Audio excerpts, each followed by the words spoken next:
สวัสดีครับไม่เจอกันนานเพื่อนเราเอ็นเจออีกรอบนะครับวันนี้ก็อัปเดตเป็นภาคมาแล้วนะครับผมว่ามันน่าจะเป็นภาค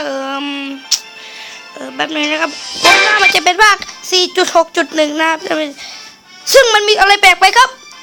อะไรแปลกไปนั่นก็คือบ้าโพไซดอนครับผมได้จากนี่นะครับจากบาวแท็กเตอร์กันแล้วผมก็อัพเป็นโพสเซนครับจากที่เพื่อนขอนะครับเมื่อไหร่จะเป็นบ้าน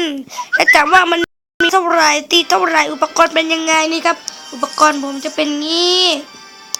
1,500,000ตี9,630แล้วผมจะทำให้มันตี100,000นะแล้วถามครับไดโนเสาร์แล้วครับไดโนเสาร์ของเรานะครับถามไหมฮะตัวเล็กลงฮะเด้อครับไดโนเสาร์ของเรา1,400,000ตี3,700,000นะ37,000นะฮะนี่ครับภาคนี้ก็มันสุดยอดเลยนะครับงั้นวันนี้เราไม่เล่นอะไรเราก็จะมาสุ่มกาชากันเนี่ยครับหลังจากที่เราอัปเดตเราจะได้ตัว5ใบใช่ไหมครับนี่แต่แป๊บนึงนะครับผมขออันนี้ก็4 ดาววู้ดีใจจังนี่นะครับผมขอไปรับของข้างบนก่อนผมเข้ามาตอนแรกผมนึกว่าจะเป็นอีเวนต์เลยที่ใช่เป็นอีเวนต์เก่านี่เองผมยังโชคเหลือเกินโชคดีมีเป็ดดาวสีฟ้า2 ตัวเลยนะครับเพียงคนเดียวผมว่าตัวนี้มันตีฐานเข้านะผมใส่คิดดิโคให้มันแล้ว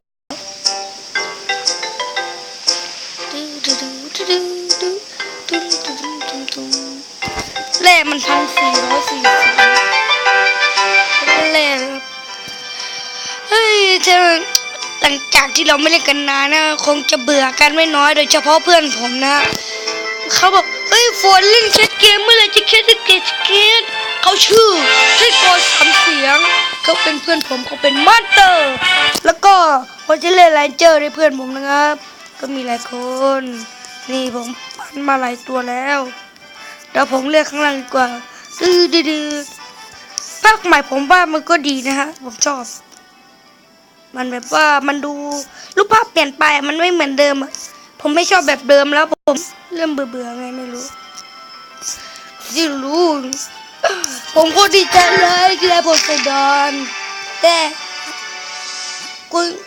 ผมขอโทษด้วยครับที่ไม่ได้ถ่ายตอนที่ผมกำลังจะทำโพไซดอนทำบอลแจ็คเตอร์เป็นโพไซดอนนะครับว่าอะไรครับเพราะว่าผมลืมครับผมลืมกดก็เลยขี้เกียจออกจากเกมมากดแล้วก็มาเข้าแล้วก็มาทำให้เป็นนี่มาทำให้เป็นอะไรนะมาทำให้เป็นเนี่ยนะครับเราโพไซดอนขี้เกียจผมก็เลยลงมาที่สุดเลยไหนบอกว่าจะสุ่มกาชาใช่ไหม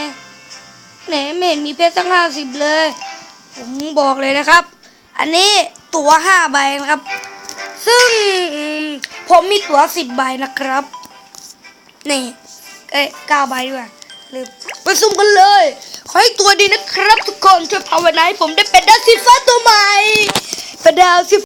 ฟ้าเป็นดาวสีฟ้าตัวใหม่เป็นดาวสีฟ้าตัวใหม่ตัวใหม่มาดูกันก็เป็นดาวสีฟ้าว้าวคุณยอดว้าวมันมาอีกแล้วครับผม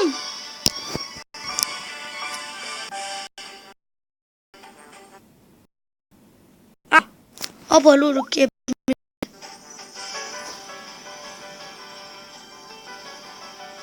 มันมาอีกแล้วครับมันมาหาเราครับคุณเป็นไงล่ะมันกลับมาหาผมคิดถึงมันเนี่ยแหละครับนี่ครับดูให้เต็มตราเลยนะครับกดตกลงครับคุณไม่อยากจะเชื่อถ้าอีเวนต์เก่ามันไม่ได้8 ดาวลีโอนาแล้วผมมาสุ่มกาชาผมก็ได้อีกเหมือนเดิมมันจะแจ็คพอตไปไหนเฮ้ยคุณมันสุดยอดมากเลยนะคุณแบบผมได้ตัวอีกตัวหนึ่งมันมาโหดเด็ดเป็ดวู้ตัวนี้มีแล้วบาโพไซดอนง่ายโพไซดอนเรา แล้วว่าเอามันไปอัพเซเกินมันตันแล้วโบเซโดโบเซโดโบเซโดโบเซโดเก็บไว้วันนี้เก็บไว้นี่แหละเหมือนเดิมแล้วก็มีแบบดาวซิฟลัส2 ตัวแล้วดีใจอันเป็นโคตรเราจะไปเล่นPVP กันนะเล่นเพิ่มยูฮูโอ้ยที่จริงมันรีเซ็ตเลยโอ้แม่เจ้าอุ้ยมันยากเกินไปสำหรับเราโอ้แม่เจ้ามันยังยากเกินไปโอ้แม่เจ้าทำไมมันยากจังฮะเฮ้ยมัตเตอร์สักคนไม่มีเหรอเข้าท่าหน่อยผมจะสู้กับซูเปอร์มัตเตอร์กันนะผมถูกไล่ออกจากกิลด์เล็กแล้วฮะนอกจากกากผมจะไม่อยู่กิลด์ใครอีกแล้วจึ๊บโอ้61นะฮะนี่ครับบอลโพสต์ดอนลุยแล้วไม่ได้ใส่แต่ในตัวน้อง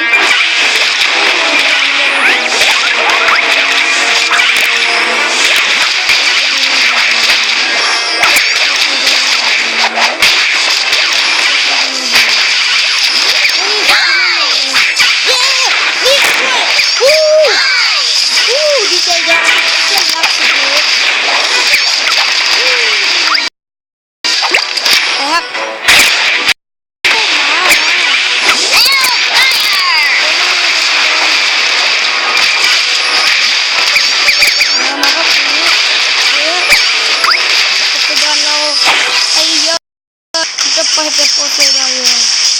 มันดีแต่มันเร็วด้วยโอ้ไม่พายุก่อนครับนี่มันติดยัง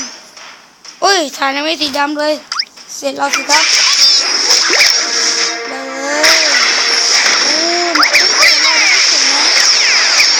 ผมว่าลอยก็เก่ง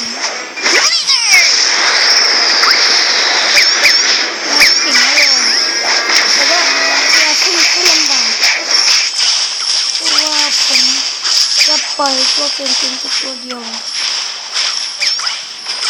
แต่โพไซดอนแบบมันโหลดเร็วนะ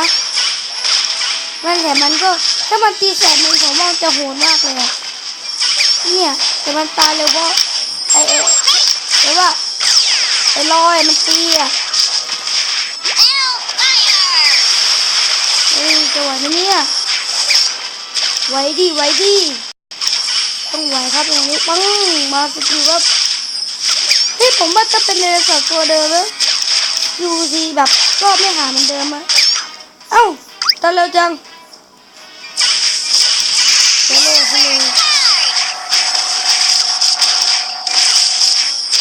แพ้ไปเลยครับจังหวะนี้ไม่ไหวเลยโพไซดอนเราโพไซดอนสู้มันหน่อยสิรอเก่งอ่ะยอมไม่ไหวแล้วลอยเก่งโหดสารเซียอยากได้ลอยลูกนี้ไม่เป็นไรแต่โพไซดอนก็เก่งนะแต่ลอยโอ้โหโคตรเก่งเลยนึกว่าจะชนะลอยได้เนี่ยมาทีนี้ได้ไหมคุณคิดเหมือนผมไหมลอยมันตีเป็นแสนนะโอ้ถ้าเป็นไดโนเสาร์ตัวเดิมนะก็ตี80,000ตุ้มถ้าใช้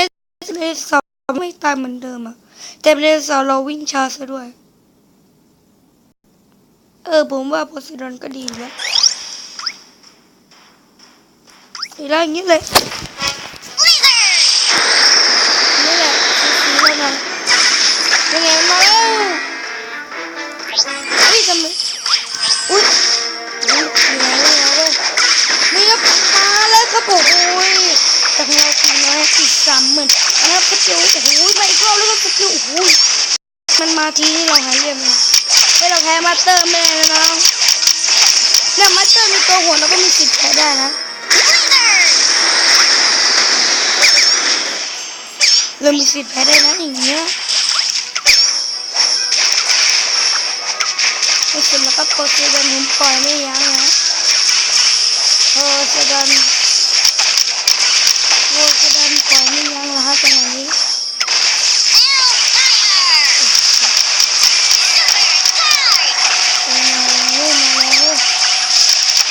โพไซดอนยอดตีกองหลังไม่หยุดเลยโพไซดอนเรามาโชว์หัวมามาเอาไปโพไซดอนเลยไปน้ำเราโพไซดอนที่มันมาไว้อิจนูมาเจอสกิลเดฟเจอสกิลโพไซดอนเราแบบปั๊มเรื่องเสียงปั๊มโอ้ยโพไซดอนไปแล้วโพไซดอนสู้มันโพไซดอนพูดมากต้องขอไปนะครับเพราะผมเป็นคนบ้าเกมไม่พูดเยอะอีกพรุ่งนี้สอบอ่านหนังสือผมก็อ่านไปนิดหน่อยอ่านด้วยตัวแต่ผมก็เพื่อนขอมาก็แค่เก็บไปสักคลิกก็พอนะเก็บไปมันตีเนี่ยผมบาว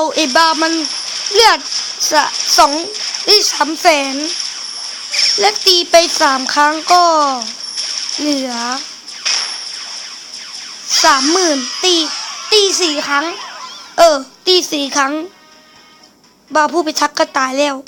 ถ้าเลือกมัน300,000นะ300,000เป๊ะเฮ้ย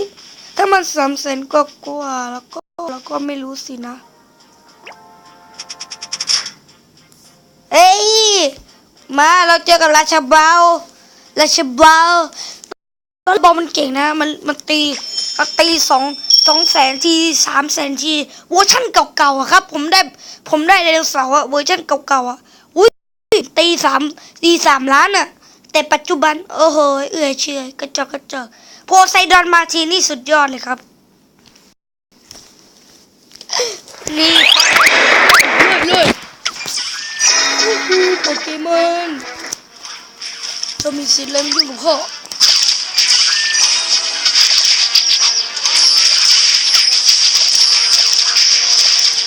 ตายยากเลยมาเล่นสินี่แสดงว่าเลือก300,000นะ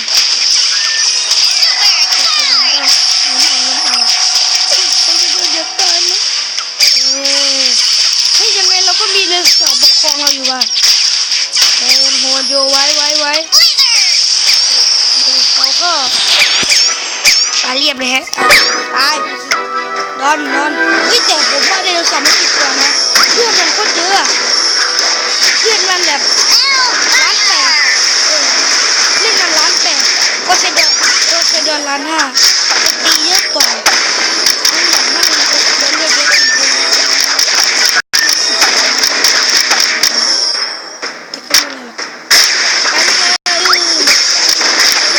กันราชบัณฑิตเรื่องนี้มันจะเป็นดีแล้ว